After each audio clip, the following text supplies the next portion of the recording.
Hello guys, मेरा नाम है अर्श और मैं आप लोगों का फिर से स्वागत करता हूं आपके प्यार से चैनल का नाम तो आप लोगों को पता ही होगा। आज की इस वीडियो का जो हमारा टॉपिक है वो है बीटीएसटी और एसटीबीटी। बीटीएसटी क्या होता है, एसटीबीटी क्या होता है, बाई टुडे सेल टुमारो, जैसा कि आप लोगों को पता ही होगा।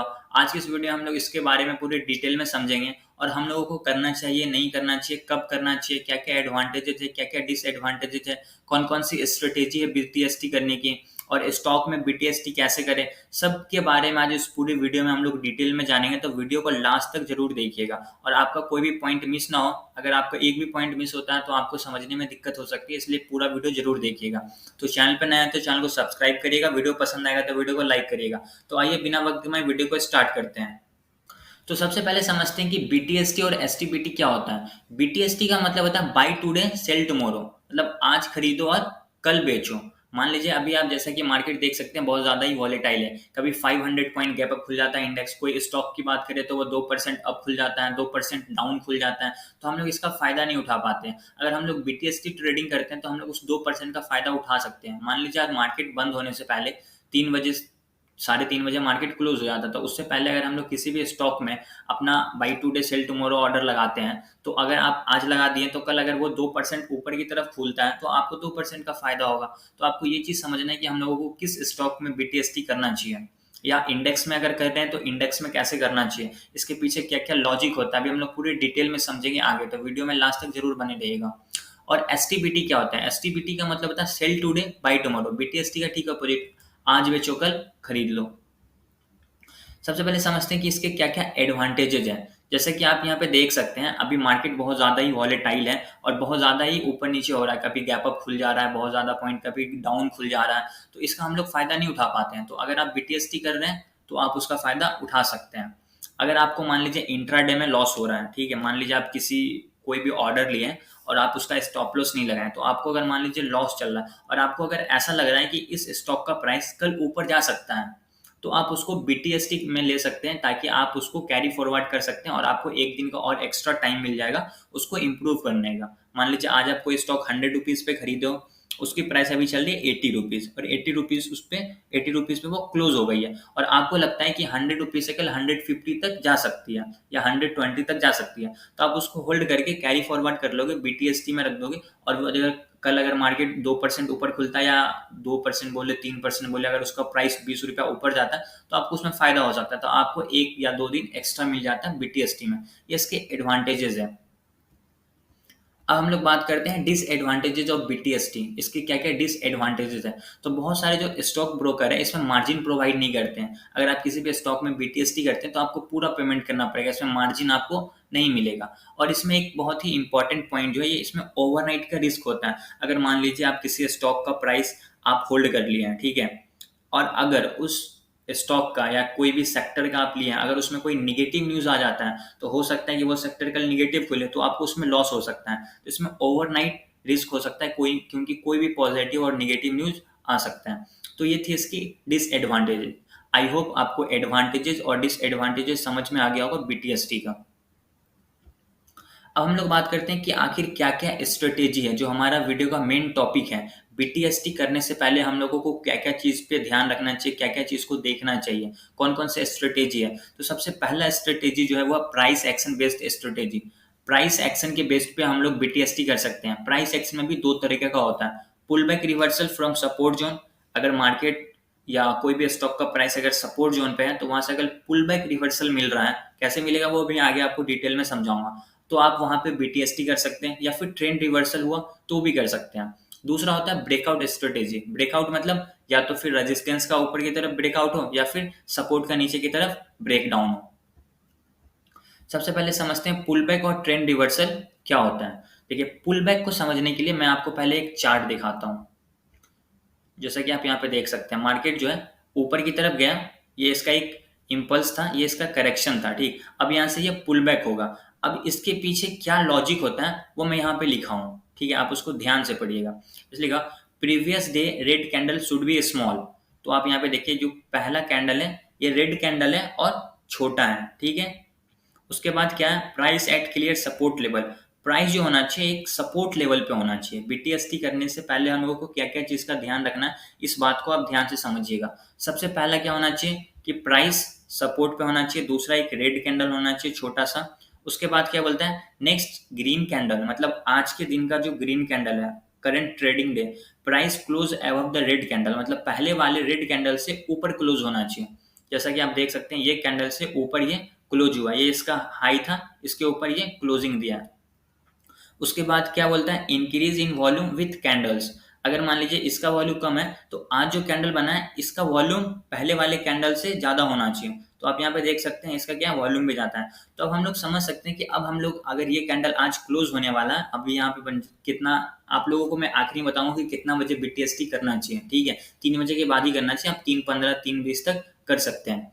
तो आप यहाँ पे किसी भी पैसा लगाओगे अपना, तो इसको बीटीएसटी करने से पहले क्या क्या चीज का ध्यान रखना आपको समझ में आ गया होगा। सपोर्ट लेवल पे होना चाहिए, एक छोटा सा रेड कैंडल होना चाहिए, उसके बाद जो ग्रीन कैंडल होगा वो इसके ऊपर क्लोजिंग देना चाहिए, ठीक है। इसको बोलते हैं pull back reversal from support zone. पहले मार्केट ऊपर गया, फिर वापस नीचे, अब यहाँ से क्या होगा, रिवर्स होगा, तो ऊपर की तरफ जाएगा, पुल बैक इसको मिला है। उसके बाद क्या होता है, ट्रेंड रिवर्सल। जैसा कि आप देख सकते हैं, मैंने यहाँ आपको बताया था ना, एक pull back reversal from support zone, एक होता है trend reversal from support zone. तो ट्रेंड रिवर्सल क्या होता है, आप यहाँ पे देख सकते हैं, ये ट्रेंड क्या था, डाउन ट्रेंड था, ठीक है, मार्केट नीचे की तरफ आ रहा था, अब यहाँ से ये अप ट्रेंड में बदल गया है, तो इसको बोलेंगे ट्रेंड रिवर्सल। ट्रेंड चेंज हो गया, मतलब नीचे से आ रहा था, अब क्या हो गया, ट्रेंड ऊपर जा रहा है, बट यहाँ पे क्या था, ट्रेंड ही ऊपर की तरफ था, इसको पुल बैक मिला, ये ट्रेंड को चेंज कर दिया। तो इसमें भी सेम रूल होगा, सपोर्ट से ट्रेंड को ऊपर की तरफ मिलेगा तो रेड कैंडल होना चाहिए, इसके बाद जो ग्रीन कैंडल होगा उसके ऊपर क्लोजिंग देना चाहिए, और इसका वॉल्यूम इससे ज्यादा होना चाहिए। डेली टाइम फ्रेम पे पहले आपको ये चीज देखना पड़ेगा, उसके बाद आप बीटीएसटी करना है। बीटीएसटी करने से पहले हम लोगों को उस स्टॉक का या किसी इंडेक्स का अगर आप देख रहे हैं तो उसका डेली टाइम फ्रेम पे कैंडल को देखना है, ठीक है। 5 मिनट के टाइम फ्रेम पे, 10-15 मिनट के टाइम फ्रेम पे बीटीएसटी नहीं होता है, एक दिन के टाइम फ्रेम पे आपको कैंडल देखना पड़ेगा। अब हो सकता है अब ये गैप अप खुलेगा, बताता हूँ। इसके बाद क्या था, ब्रेकआउट स्ट्रेटेजी, ठीक है। ब्रेकआउट में क्या होगा, रेजिस्टेंस का ब्रेकआउट होना चाहिए या फिर सपोर्ट का ब्रेकआउट होना चाहिए। सबसे पहले बात करते हैं सब रेजिस्टेंस का ब्रेकआउट होना, ठीक है। मार्केट इस दोनों रेंज में था, सपोर्ट और रेजिस्टेंस के बीच में। अभी क्या हुआ, ये कैंडल क्या करा, इस रेजिस्टेंस का ब्रेकआउट दिया। इसके पीछे क्या क्या लॉजिक होता है वो मैं आपको अभी आगे दिखाता हूँ। जैसे कि ये क्या है, बीटीएसटी ब्रेकआउट कंडीशन, ये रेजिस्टेंस है, ठीक है। ये जो कैंडल आपको दिख रहा है ना, ये कैंडल, ये जो नीचे विक है इसको बोलते हैं स्टॉप हंटिंग, मतलब स्टॉप लॉस को हिट करने वाला कैंडल है। उसके बाद ऊपर दिया, क्लोजिंग कहाँ है, अपने हाई पोजीशन पे है, एग्जैक्टली अपने रेजिस्टेंस पे ये क्लोजिंग दिया। अब हम लोग इसका क्या करेंगे, वॉल्यूम देखेंगे, पिछले वाले से ज्यादा वॉल्यूम है, रेड कैंडल भी है, इसके ऊपर क्लोजिंग भी दिया है, रेजिस्टेंस पे है अपने। तो अब क्या हो सकता है, स्ट्रॉन्ग बुलिश कैंडल है, तो हो सकता है कि अब मार्केट यहाँ से गैप अप खुले, तो हम लोग यहाँ पे भी बीटीएसटी कर सकते हैं। और जैसा कि आप देख सकते हैं मार्केट गैप अप भी खुला था। अब हम लोग समझते हैं कि बीटीएसटी स्टॉक में कैसे करें। अभी जो हम लोग समझ रहे थे वो भी एक तरह से स्टॉक में ही था, ये सब चीजों को आपको ध्यान में रखना चाहिए। लेकिन और भी बहुत सारी चीजें जो आपको ध्यान में रखना है बीटीएसटी करने से पहले, क्योंकि इसमें रिस्क थोड़ा ज्यादा होता है, तो आपको सब कुछ अच्छे से समझना चाहिए बीटीएसटी करने से पहले। ये मिक्स था, हम लोग इस इंडेक्स में भी कर सकते थे ये रूल लगाकर, और स्टॉक में भी कर सकते हैं। अभी हम लोग समझते हैं स्टॉक में। तो सबसे पहले हम लोग समझेंगे कि आखिर किसी, जैसे मान लीजिए आप रिलायंस में करना चाहते हैं, ठीक है, तो आपको समझना पड़ेगा कि आज जो रिलायंस चला है इसका क्या डायरेक्शन है, अप साइड था, डाउन साइड था या साइडवे था, और इंट्राडे स्ट्रक्चर उसका क्या था वो समझेंगे। उसके बाद समझेंगे कि उसका वॉल्यूम क्या था, हाई वॉल्यूम था, लो वॉल्यूम था या अनचेंज था। और उसके बाद उसका क्लोजिंग स्यूम क्या था। क्लोजिंग स्यूम मतलब होता है कि लास्ट का जो 30 मिनट का रेंज होता है ना, उसमें उस स्टॉक का प्राइस किस तरीके से चला था। उसके बाद उसका डेटा देख लेंगे फ्यूचर और ऑप्शन का। सबसे पहले समझते हैं, जैसे कि आप देख सकते हैं अप साइड था, डाउन साइड था, साइड था, मतलब अटेम्प्टेड डायरेक्शन क्या था, या इंट्राडे स्ट्रक्चर उसको बोल सकते हैं। तो सबसे पहले होना चाहिए अप साइड, इसको बोलेंगे अप साइड। ये था साइडवे, इसको बोलेंगे डाउन साइड। ये नीचे की तरफ आ रहा है, ये ऊपर की तरफ जा रहा है, ये साइडवे है। इतना तो आप लोगों को समझ में आता होगा। और आपको सबसे इंपॉर्टेंट बात जो ध्यान में रखना है, आपको सिर्फ उसी स्टॉक में ट्रेड करना है, या तो वो अप साइड हो तो लॉन्ग साइड के लिए हम लोग लेंगे, या डाउन साइड में हो तो हम लोग शॉर्ट करेंगे। साइड वे मार्केट में बीटीएसटी नहीं करेंगे। मैंने यहाँ लिखा only select those stock whose intraday structure is इधर ट्रेंडिंग अप और डाउन। साइड वे मार्केट में बीटीएसटी नहीं करेंगे, डाउन साइड हो तो करेंगे, अप साइड हो तो करेंगे। ये बात को आपको ध्यान रखना है। उसके बाद का क्लोजिंग स्विंग और वॉल्यूम, उसका क्लोजिंग स्विंग क्या था, तो देख सकते हैं ये जो है आखिरी का मान लीजिए 30 मिनट का कैंडल्स है, तो आखिरी का 30 मिनट का कैंडल क्या बोल रहा है, 5-5 मिनट के हिसाब से ये कंटिन्यूसली ऊपर की तरफ जा रहा है। मतलब आज जो मार्केट ये रेंज के अंदर चल रहा था, ये अपने डे हाई पे क्लोजिंग दिया है। ठीक है, यहाँ पे मैंने लिख रखा है, मार्केट अपने डे हाई पे क्लोजिंग दिया है और उस डे हाई के साथ साथ क्या हुआ, वॉल्यूम में भी इंक्रीज हुआ है। पूरे दिन का वॉल्यूम देख सकते हैं आप, और लास्ट के 30 मिनट का जो वॉल्यूम है बहुत ज्यादा इंक्रीज हुआ है। तो इससे हम लोग ये समझ सकते हैं कि अब मार्केट यहाँ से गैप अप खुलेगा, तो हम लोग यहाँ पे क्या करेंगे, बीटीएसटी करेंगे। जैसा कि आप यहाँ से देख सकते हैं, मार्केट गैप अप खुला था, फिर थोड़ा लो बना के फिर मार्केट ऊपर गया।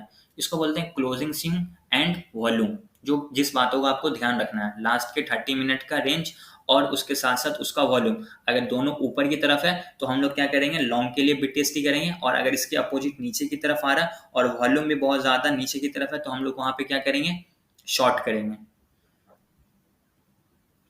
हम लोगों को डेटा में क्या क्या देखना है, डेटा आप लोगों को आई होप समझ में आ गया हो कि डेटा कहाँ से देखा जाएगा। आप ऑप्स्ट्रा एक वेबसाइट है, आप वहां भी जाकर डेटा देख सकते हैं ऑप्शन, या फिर सेंसिबल पे भी देख सकते हैं। जैसे देख सकते हैं फ्यूचर ओपन इंटरेस्ट, ठीक है, increase in open interest with an increase in price. अगर ओपन इंटरेस्ट का प्राइस बढ़ रहा है तो उसके, अगर ओपन इंटरेस्ट बढ़ रहा है जिसको ओआई बोलते हैं, तो उसके साथ प्राइस का भी इंक्रीमेंट होना चाहिए। ठीक है, प्राइस भी बढ़ेगा, ओपन इंटरेस्ट भी बनेगा लास्ट के स्विंग पे, तो हम लोग समझ सकते हैं कि ये अच्छा संकेत है और मार्केट ऊपर की तरफ जा सकता है। और ऑप्शन डेटा क्या होना चाहिए, लॉन्ग बिल्डअप या फिर शॉर्ट बिल्डअप, सब कुछ आपको ऑप्स्ट्रा पे मिल जाएगा। किसी भी स्टॉक का प्राइस आप चेक कर सकते हैं, या फिर इंडेक्स का, निफ्टी, बैंक निफ्टी, किसी का भी आप देख सकते हैं। अगर आप बोलेगा तो मैं ऑप्स्ट्रा का एक वीडियो बना दूंगा अलग से, ताकि आपको अच्छे से समझ में आ जाए। लॉन्ग बिल्डअप होगा तो हम लोग लॉन्ग करेंगे, शॉर्ट बिल्डअप होगा तो शॉर्ट करेंगे। लेकिन अगर आप यहाँ पे, वहां पे एक और ऑप्शन आता है शॉर्ट कवरिंग और लॉन्ग लिक्विडेशन मोड, इस पे हम लोग ट्रेड नहीं करेंगे, मतलब बीटीएसटी नहीं करेंगे। आगे बढ़ते हैं, अब हम लोग बात करते हैं कंक्लूजन। आखिर ये पूरे वीडियो का कंक्लूजन क्या है, बीटीएसटी करने से पहले हम लोगों को किस किस बातों का ध्यान रखना है। आप स्टॉक में करो, इंडेक्स में करो, कोई मैटर नहीं करता है, आपको ये सारी बातें नोट कर लो, स्क्रीनशॉट कर लो, कुछ भी करो, बट इसको ध्यान रखना है, तभी बीटीएसटी करना, अदरवाइज मत करना, नहीं तो आपको लॉस हो सकता है। सबसे पहले क्या होना चाहिए, ग्रीन हेल्दी कैंडल, एक बहुत ही स्ट्रॉन्ग हेल्दी कैंडल होना चाहिए अगर आप लॉन्ग कर रहे हो तो, और अगर शॉर्ट कर रहे हो तो बेयरिश स्ट्रॉन्ग कैंडल होना चाहिए। Today's price is trading above the previous day high for long. अगर आप लॉन्ग करना चाहते हैं तो प्रीवियस डे वाला जो कैंडल था, रेड कलर का कैंडल जो मैंने आपको पहले बताया था, उससे ऊपर मार्केट आज ट्रेड किया हो और उसके ऊपर ही क्लोजिंग दिया हो। ठीक है, उसका इंटरनल स्ट्रक्चर ट्रेंडिंग होना चाहिए, जो मैंने आपको इंटरनल स्ट्रक्चर बताया था। लास्ट का जो स्विंग होता है वो ऊपर की तरफ ट्रेंड करना हो, और क्लोज एट डे हाई, अपने डे हाई पे क्लोज होना चाहिए और ऊपर की तरफ जाना चाहिए। उसके साथ साथ क्या ध्यान रखना है, वॉल्यूम भी ऊपर बढ़ना चाहिए। जैसा कि यहाँ पे मैंने लिख भी रखा है, last swing volume and open interest increasing, last swing का वॉल्यूम और ओपन इंटरेस्ट दोनों इंक्रीज होना चाहिए। और technical analysis and options data suggest no nearby support and resistance level. ये बहुत ही इंपॉर्टेंट लाइन है, इसको समझाता हूँ डिटेल में। अगर मान लीजिए किसी स्टॉक का प्राइस 100 रुपीज है और 105 रुपीज पे वहां पे बहुत ही इंपॉर्टेंट क्या है, रेजिस्टेंस है, तो हम लोग उसको बीटीएसटी नहीं करेंगे, क्योंकि 5 रुपीज ही ऊपर जा सकता है। तो हम लोग वहां पे बीटीएसटी इसलिए नहीं करेंगे क्योंकि बहुत इंपॉर्टेंट रेजिस्टेंस है। नियर बाई कोई भी सपोर्ट और रेजिस्टेंस नहीं होना चाहिए। अगर लॉन्ग कर रहे हैं तो रेजिस्टेंस नहीं होना चाहिए, सपोर्ट कर रहे हैं तो कोई भी नीचे, और शॉर्ट कर रहे हैं तो कोई भी सपोर्ट नहीं होना चाहिए। नियर बाय थोड़ा दूर हो चलेगा। अगर मान लीजिए 100 रुपीज का 103 रुपीज पे बहुत ही इंपॉर्टेंट रेजिस्टेंस है, तो फिर बीटीएसटी करने का क्या फायदा, क्योंकि रेजिस्टेंस को ब्रेक करना थोड़ा मुश्किल हो जाता है। तो वहां पे हम लोग बीटीएसटी को अवॉइड करेंगे। और हम लोग एंट्री कब लेंगे, 3:15 या 3:15 के बाद, किसी भी स्टॉक में या फिर इंडेक्स में। समझ रहे हो ना, 3:15 से पहले एंट्री नहीं लेना, 3:15 के बाद हम लोगों को एंट्री लेना है। क्योंकि अगर आप 3:15 से पहले एंट्री लेते हो तो फिर भी आपके पास 10-15 मिनट का टाइम होता है, और उसमें मार्केट वॉलेटिलिटी उसकी बहुत ज़्यादा होती है। आपको इतना लॉस प्रॉफिट उसी वक्त दिखने लगेगा कि आपकी मेंटेलिटी चेंज हो जाएगी और आप उसी वक्त पोजीशन को एग्जिट कर दोगे। तो अगर बीटीएसटी करना है तो 3:15 के बाद खरीदना है, फिर प्रॉफिट लॉस नहीं देखना है। तो इस वीडियो में मैंने आपको पूरी डिटेल में समझाया कि बीटीएसटी करने से पहले क्या चीज़ का ध्यान रखना चाहिए, क्या नहीं। अगर आपको नहीं समझ में आया तो वीडियो को आप दोबारा देख सकते हैं, क्या क्या स्ट्रेटेजी है बीटीएसटी करने से पहले, वो भी मैं आपको पूरी डिटेल में समझाया हूँ। क्या क्या एडवांटेजेस है, डिसएडवांटेजेस क्या है, सब कुछ पूरी डिटेल में समझा दिया हूँ। वीडियो पसंद आया होगा तो लाइक कर दीजिएगा और अपने दोस्तों के साथ शेयर भी जरूर करिएगा। मिलते हैं अगले वीडियो में, तब तक के लिए टेक केयर, जय हिंद।